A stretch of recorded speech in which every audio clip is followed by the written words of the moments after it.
finally done it. I finally found the camera I've been searching for doing all of my live streams. For the longest time, I've been using my Sony RX100 Mark III, which has been a fantastic camera on stream.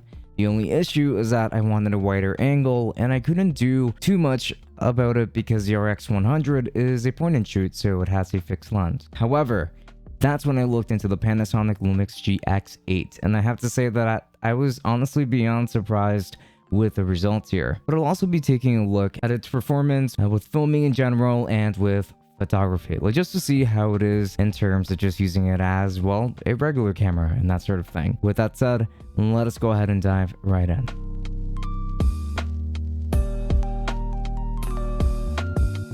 For more great content just like this, just make sure to subscribe and then turn on the notification bell so that you don't miss any uploads. Also, leave a like and a comment down below with all of your thoughts on this video. And while you're at it, I always leave affiliate links down below in the description as well. But make sure that you check out Lukrembo so you can find the best deals on all of that tech that you're shopping for. It's a simple browser extension that helps you make the best purchasing decision. And lastly, don't forget to check out my merch store if you're into some monochrome clothing like everything I'm wearing right here. So with that said, links to everything down below.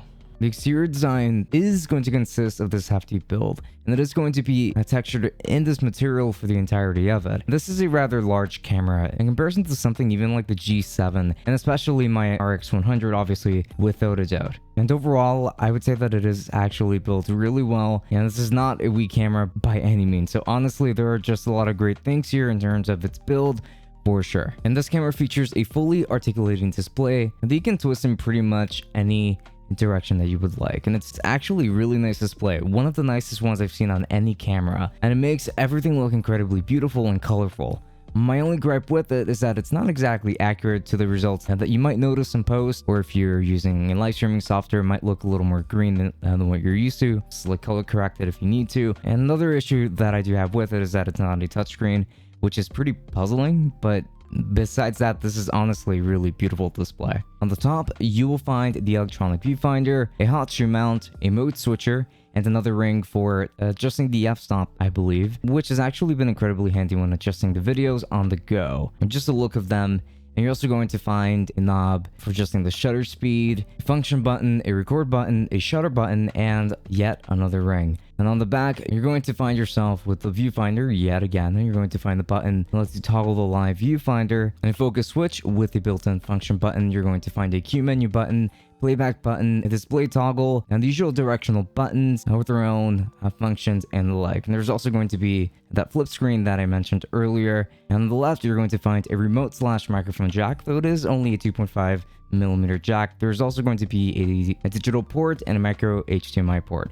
On the bottom, there is a tripod mount, battery compartment, and the SD card slot at last. Now, this camera features a micro four thirds mount, and this is going to be a relatively small sensor for sure, and overall, you are still going to be getting a cropped image in comparison to something like an E-mount, a sensor, or especially a full frame sensor, for instance. And this is especially true when it comes to 4K, where the image crops in even more. But you will see that soon in some samples. However, the flexibility of adapting whatever compatible lens I want to it is awesome, and there's this 12-32mm lens from Panasonic that I use for streaming because it is such a nice angle and I really love it. So hey, a lot of flexibility there. And now let us go ahead and talk about the video performance. There's going to be a 4K test and a 1080p test as well. So 4K performance is beautiful to say the least. When I purchased this camera, I did not expect this camera to perform so well. And when it came to things like autofocus, even in 4K, and the very sharp images and beautiful colors that this camera is capable of producing all just astonish me. And this is all done like just on its own without doing any kind of color correcting in post. You're looking at it completely raw, and I'm incredibly happy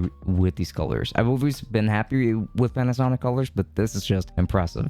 Even in 1080p, which this camera can actually shoot at 60 frames per second, by the way, looks very beautiful with good autofocus, and it's not necessarily great autofocus, like it's not as good as Sony's autofocus, for example, but it is certainly good for regular autofocus usage, I suppose. Like if you don't rely on autofocus too much, this is going to give you pretty reliable autofocus in my opinion. And honestly, I would easily use this as an A cam for my channel if I didn't already have something a little bit better. And the low light performance is also still going to be pretty good whether you record in 4K or in 1080p, even when it comes to just recording in a room with just like a bunch of LED lights and that sort of thing. No kind of severe or natural lighting or anything like that. It's just going to do fairly well in low light. So hey, I'm actually pretty happy with this camera in that regard. And even when it comes to photography, I very much enjoyed the results I got from this camera. I think that pictures look really awesome here. It does a great job at blurring out the background as is, and you can take some pretty flattering pictures for social media or for any memories that you would like to hang on to. I would totally use this as a primary camera for photography as well, again, if I didn't already have something a little bit better. And now, as for the main task here, which is going to be streaming on Twitch, this camera does an exceptional job. It was incredibly easy as I got this to work with my Elgato HD60S capture card, and I have a dummy battery attached to it so that it never dies on me either, and it's like having it plugged into the wall at all times, but being able to actually supply enough power to the camera for it to actually perform properly. And I have to say that this camera with the 12 to 32mm lens does give me a pretty nice and wide enough angle for sure. I'm honestly very happy with it and pretty much exactly what I wanted. And I still get a very sharp image too with it, and it looks especially nice on live stream where everything is still being compressed down. I don't exactly have too much to say in this regard because this is just a very wonderful performer. And if you come into my live streams, you have already seen how beautiful of a camera this actually is, and it definitely gets a lot of compliments on live stream, so hey, I will give it that. And battery life has been pretty good in general too. And now this is just in regards to like whenever I'm using it out and about, even though I am expecting to keep this camera just seated exactly where it is, which is right next to the one I'm using to filming myself with at this time.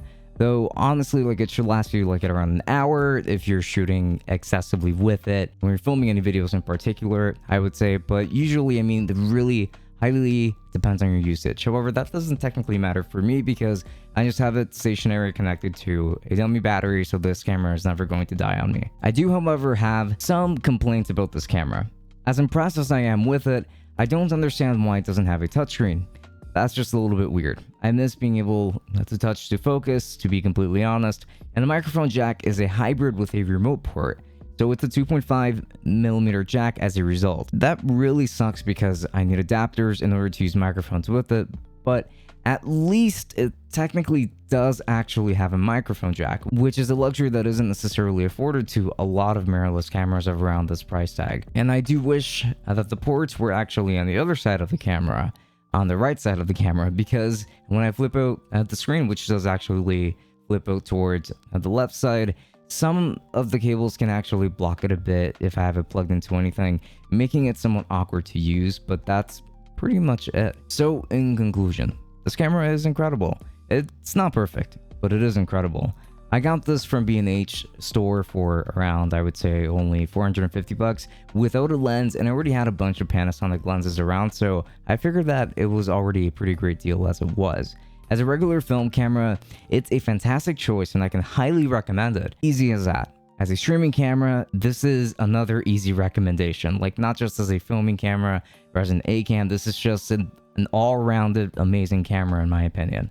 This is the best camera I have used for live streams, and I love that I can swap out lenses to get an even wider field of view for it, which is very important. It's awesome, and well, this is a very easy recommendation from me, so yeah. Highly recommend it. And if you're interested in purchasing this camera, along with maybe any other accessories like the dummy battery or this particular lens that I'm using with it, then I'll be making sure to leave affiliate links down to Amazon in the description. And then if you end up using any of my links and make a purchase, I do get a small commission that does help me run things just a little bit more smoothly around here. If you were to use those, I would appreciate that quite a bit. And also don't forget that Luster is an option because Luster is just a very simple non-intrusive browser extension that actually helps you do a lot of searching online, and it helps you find a bunch of sales along the way, and it helps a lot with camera accessories and other kinds of recommendations like that. So I would strongly recommend installing it. Don't waste any more time. I use it all of the time and it's always been incredibly useful. So links to that are going to be down in the description too. And don't forget that I do stream on Twitch, and the time that you're watching this video, I should have actually swapped over my schedule